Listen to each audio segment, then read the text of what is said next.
Hello and welcome to One Man's Collection. Today I'm looking at the Formula One Car Collection magazine number 45.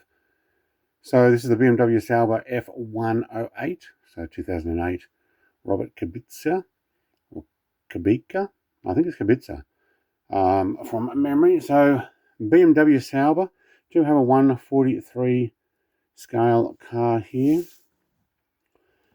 I'm going to go through the magazine first. I will have a look at the car at the end of it, and I won't read everything in high detail, but you can actually pause the video and have a look. So in this magazine, we're looking at the season 2008. His Grand Prix victory in Canada in June 2008 was a first by a Polish driver.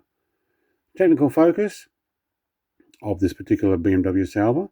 The team, BMW F1 Team World Champions as a Brabham engine supplier in 1983. BMW go all out in global glory in 2006. Yep. Circling this particular issue is the Watkins Glen International.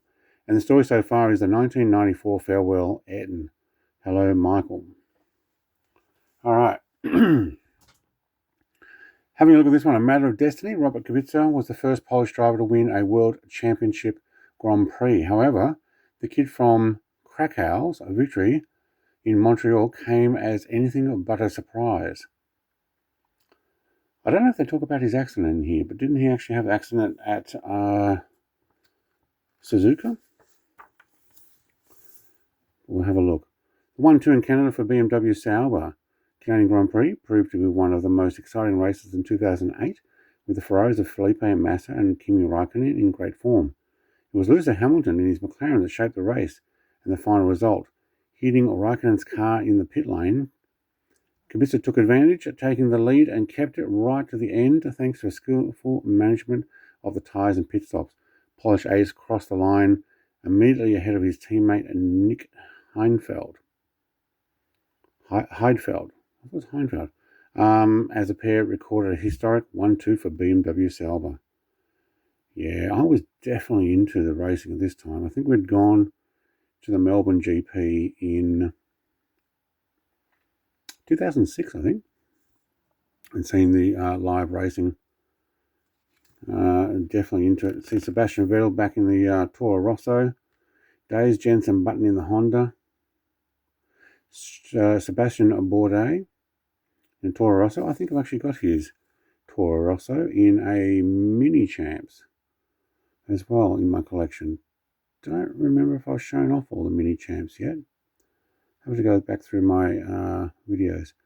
Nico Rosberg in a Williams Toyota. Yep, cool. Who else have we got on here? Mark Webber in the Red Bull.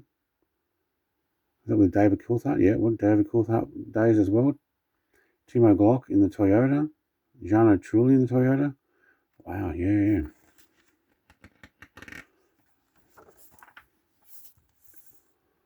All right, the Ferraris driver Raikkonen and Massa lead the field at the start of their French Grand Prix. An exhaust problem would shape the Finn's race, but he would still finish second behind Brazilian teammate. Oh, this is the season. Okay, 2008 season. Nick Heidfeld in his BMW Sauber. Despite staging a brilliant season, the German driver wasn't able to match the performance of his teammate Robert Kubica. Hamilton makes his point and he's crowned champion. Yes, he won the 2008 in McLaren, didn't he? Yeah. With Raikkonen was a 2007 champion from memory. When Felipe Massa crossed the finish line as the winner of this season's closing Brazilian Grand Prix, the driver from Sao Paulo was set to take the World Championship crown, as Lewis Hamilton, pictured here in Australia, was only 6th at the time. At the last corner of the final lap, though, the Brit overtook Timo Glock, who was hampered by his dry weather tyres and a sudden downpour. That 5th place earned Hamilton the all-important extra point that took him clear of Massa. Yeah, and aren't they still contesting some issue there? I don't know. 6 wins not enough for Massa? No. Bit of a shame. Nico Rosberg takes a soggy Monza racetrack on the wheel of the Williams Toyota FW30. This is still the 2008 season, yep. Third driver for BMW Sauber in 2006, Sebastian Vettel made his World Championship debut, racing the Swiss-German team. In 2007, US Grand Prix by the Hungarian Grand Prix, he moved to Toro Rosso and took a fourth spot in China. He gave a driving masterclass at Monza in 2008, taking pole position at the Italian Grand Prix and a win against all odds. It was the first F1 victory for both him and Toro Rosso. And it was also the first World Championship win for a customer Ferrari engine. There you go. Didn't Mark Webber do that with Minardi? He drove, was only going to be a one race in Minardi, and I think he got somewhere like 8th or 6th or whatever, I think it was 8th, and got some points for Minardi, and Jaguar ended up picking him up, and Jaguar ended up becoming Red Bull, and yeah, and then the rest is history. 7th season in Formula One and the second with Red Bull for Mark Webber, the Australian driver. Best result for the campaign was a homecoming 4th in Monaco. All right, technical focus on the BMW Sauber F1.08. We have a open up information here. The engine is a rear longitudinal BMW Type P86 8V90 2.400. 19,000 RPM redline. Wow. 605 kilograms in total. Nice.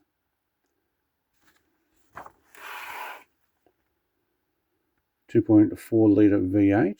That's the BMW power there. Power plant. Yep, BMW Motorsport Marco Thressen and Robert Kubica celebrate the driver's third place at Monza in 2006. Historic pole in Bahrain. After qualifying for the 2008 Bahrain Grand Prix, Robert Kubica, centre, and celebrate his first World Championship pole position in both him and BMW. That 2008 was BMW's best out of the 4 in which they competed, at the top of the drivers' standings. Yeah, I don't know if it's actually going to talk about his accident here, but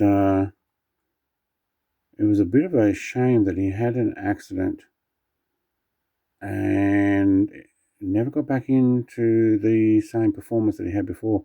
Maybe because teams weren't going to let him get in to a team because of being out for that year of recovery. Don't know. I have to look that up in the history books on the internet.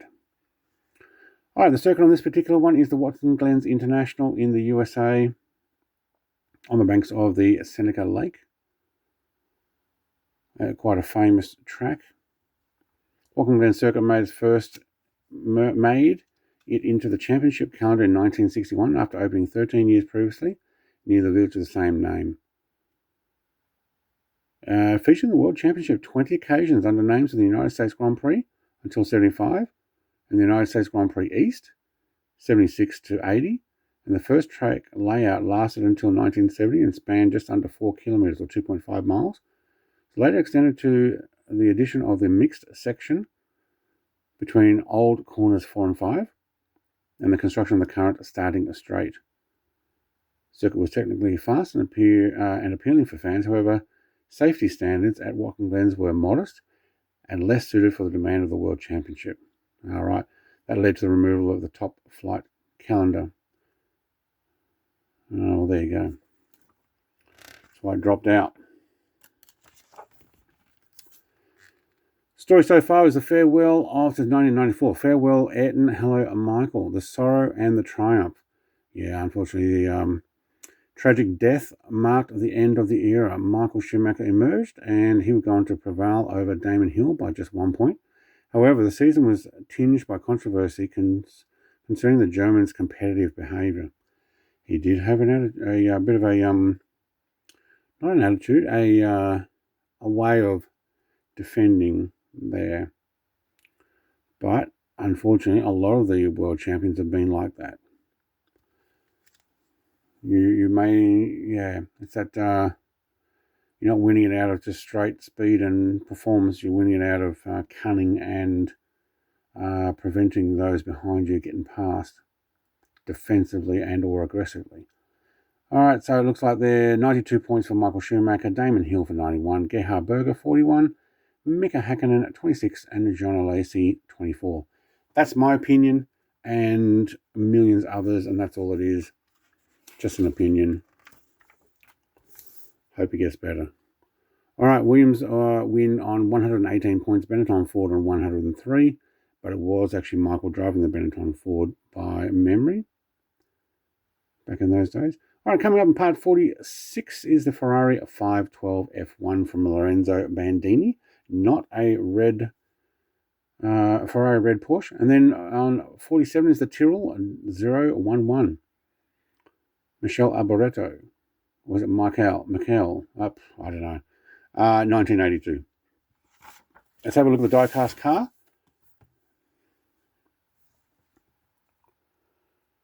Petronas advertising there. Malaysia Petronas. They're still doing their advertising, aren't they? Credit Suisse. Some Intel. I remember all this. Yep. Got a lot of what I would call scaffolding on this. Lots of downforce stuff all over the shop. That was before they got rid of some of that stuff. Even underneath here, you can see the, I'm not sure what they call those, deflectors. Fair bit across the front as well.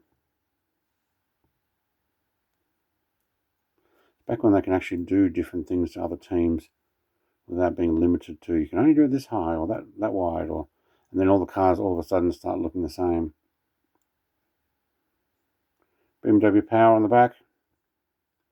Bit of scaffolding in the rear suspension. See if I can get that on a shot. It's actually very difficult because it's black. There we go.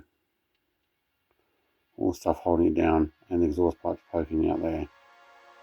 I am going to put this on a turntable. Have a look without my hands being in the way. Thank you very much for watching. Be back next week with 46. Like, comment, subscribe. Thank you very much. Cheers. Bye.